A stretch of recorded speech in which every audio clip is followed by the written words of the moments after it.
Good morning, afternoon, or even nighttime, wherever you're at, and we're going to go over the characteristics of God.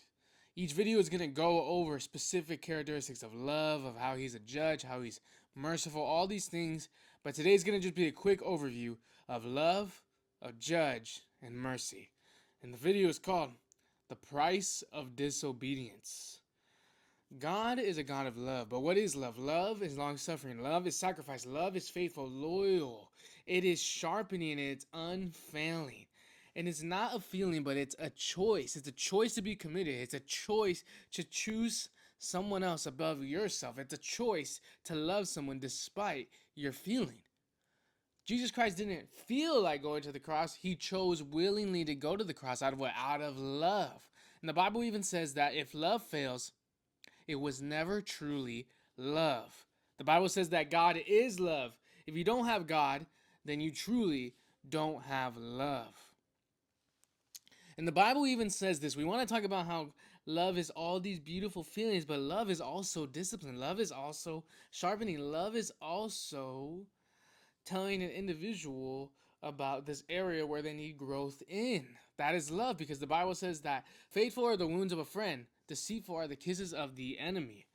And everybody knows about Genesis, everybody knows about Exodus, but Leviticus, everything is being established. Everything, all these miraculous things, the law, the tabernacle, we're seeing how everything is being built, and how it even points to the freedom in Jesus Christ, because it talks about how all these functions, how the system works in the tabernacle and everything, how you need to sacrifice and everything.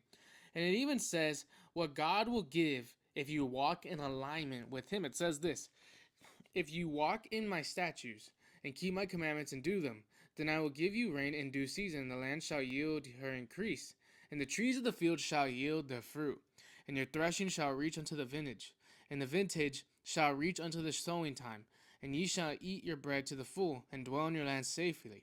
And I will give peace in the land. Isn't that amazing? Isn't that so great that if we walk in alignment with the Lord's commands, he will be pleased with us. And he will be in a state where he will say, okay, I will give you blessing. I will give you peace. I will bring fruitfulness to the land. And most people see this fade away in the couple verses down where God says, if you do not be in my commands. But if you will not hearken unto me and will not do all these commands, and if you shall despise my statutes, or if your soul harbor my judgment, so that you will not do all my commandments, but that ye break my covenant, I will do this unto you. I will even appoint over you terror, consumption, and the burning egg, that shall consume the eyes and cause sorrow of the heart, and ye shall sow your seed in vain, for your enemies shall eat it, and I'll set my face against you. And ye shall be slain before your enemies, that they hate you shall reign over you, and ye shall flee with none pursueth you. And if you will not yet for all this hearken unto me, then I will punish you 7 times more for your sins, and I will break the pride of your power, and I will make your heaven as iron, and your earth as brass. And your strength shall be spent in vain, for your land shall not yield her increase, neither shall the trees of the land yield their fruits. And most people won't talk about this. Most pastors won't go over this. Why? Because it's a touchy subject. It's a hard subject. It's a subject that's like, dang, like God really said that? Yes, God did say that, but people forget. People misconstrued that love is all the positives of, like, I love you because you do, even though you do this, I love you, even because of the way you look, the way you talk, the way you speak. I love you because I sacrifice for you. But love is also discipline. What God is saying right here is love. It is love because it's discipline. The Bible even says that what is a father if he does not discipline his children? He truly doesn't love his children if he doesn't discipline them. But most people forget that God is love. God is all these characteristics, but God is a judge. Someone murders your whole family, an entire family. And what do we say? What do we say? We don't say, oh, it's okay, I'll get them in. I got another one coming in Amazon. I got another one in the mail. No, you want justice. And what would the judge do? What will the judge do? The judge will give a sentence. The judge will give a verdict.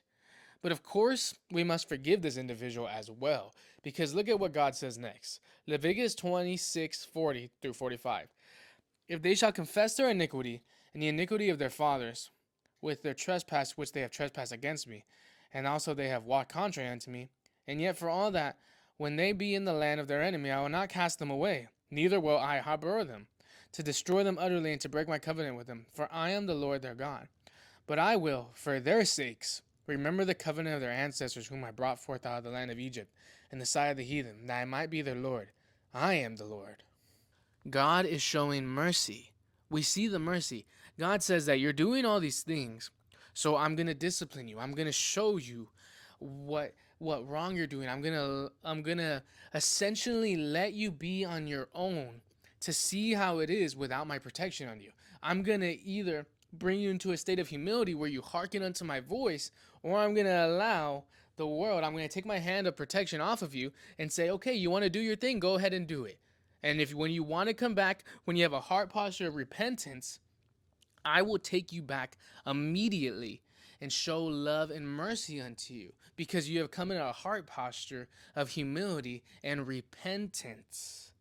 Hebrews 12:6. For the Lord disciplines the one he loves and chastises every son whom he receives. This truly shows the Lord's character and how he deals with disobedience. God is a God who cannot dwell in sin. He cannot even tolerate it. He handles it in two ways. He'll give you up to sin and say, Romans 1:24, wherefore God also gave them up to uncleanliness through the lust of their own heart, to dishonor their own bodies between themselves. He will say, your sin has separated from me. You refuse to repent, so I will not remember the covenant with your ancestors. Instead, I will take my hands off of you and have my protection no longer on you, and allow you to your own way, in the way where you choose to separate yourself from me, because you have rejected mine. And I will simply allow you to live in this world without the protection of my hand, because God cannot dwell in sin. And now I know someone's going to be like, so is God evil? Is God a Lord of evil? And there's even a verse that people misconstrued. It's Isaiah 45:7. It says, I form the light and create darkness. I make peace and create evil. I, the Lord, do all these things. So you're reading that, and I just read it to you, and you're probably thinking, like, what? Is God a God of evil? He says, I create evil. Now, we need to go into the original translation. I'm going to break this down for you. Now, the word evil in the original Hebrew is ra. In the context, it can mean disaster, calamity, or trouble, not sin or moral evil. This verse has been discussed for a long time by multiple theologians, by multiple scholars, and they all come into agreement that it means clearly not evil, but it rather means calamity. It rather means justice. It rather means judgment. God is not a God of evil. He is a God of discipline, justice, and mercy. So, we have the New Testament, right? Where essentially where Romans 3:25, God presented Jesus as the sacrifice for sin. People are made right with God when they believe that Jesus sacrificed his life, shedding his blood. Essentially what Jesus was the perfect human being. Why? Because humans were made to not be sinful. Humans were made to be pure and full purity and in likeness as God. Not God, but in like likeness towards him, likeness with him. But that was broken through obvious reasons, through Adam and Eve, and sin came into the world. And what did Jesus do? He came down, God came down, fully man, fully God, and he lived a perfect life, a sinless life, the life that was the original intent. And what did he do? He came to fulfill the law.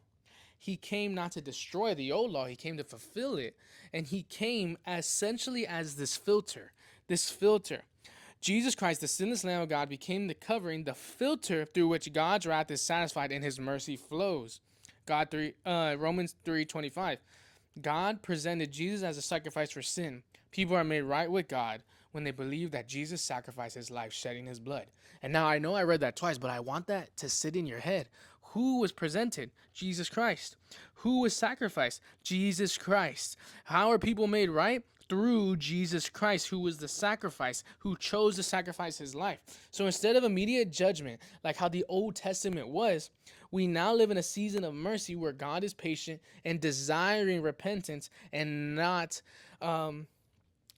requiring you to go in the old way, because in the old way the tabernacle required you to go and sacrifice these certain animals, to do these certain tasks, to bring these certain scents and flavors and all these different things, to have atonement for your sins, to have forgiveness toward your sin as well. Whereas now you can just simply say, Lord Jesus, I repent and I am covered by the blood of the Lamb, the sinless Lamb who laid down his life for me, who did it willingly, showing that God is a God of love. And a lot of people say, well, God seems like a different God in the Old Testament, and God is a different God in the New Testament. Seems like two different gods, right? No. Essentially, the wrath, the discipline, and the love that God showed unto the people of the Old Testament by allowing them to walk away, allowing them to be given up to their own ways, is essentially what God the Father did to Christ the Son. He laid down all his wrath unto him for you, to give you eternal life, to be in communion with you. Through Jesus Christ, we have salvation. Through Jesus Christ, we have mercy. Through Jesus Christ, we don't have to follow all of these tabernacle tradition anymore. Rather, we have to just believe in Christ. We have to believe that he is God, the Son of God, and essentially just lay our faith in him and believe in him. And what are we? What are we? We are saved. So what do we learn? We learn that God is a God of love. God is a God of discipline. God is a judge. God is merciful, and God will sacrificing himself on the cross for your sake. Glory to Jesus Christ. And this isn't meant to scare you. This is meant to tell you the cost of disobedience. Because again, God, Jesus Christ is a gentleman. He'll knock on the door. He'll tell you the warnings of the sin that you're in. And essentially, if you choose to go your own way, he'll allow you to go your own way. Or he'll call you back, and he'll do it in a way where you're brought back in a place of humility to rely on him. God wants a relationship with you. Jesus Christ wants a relationship with you. Glory to Jesus Christ.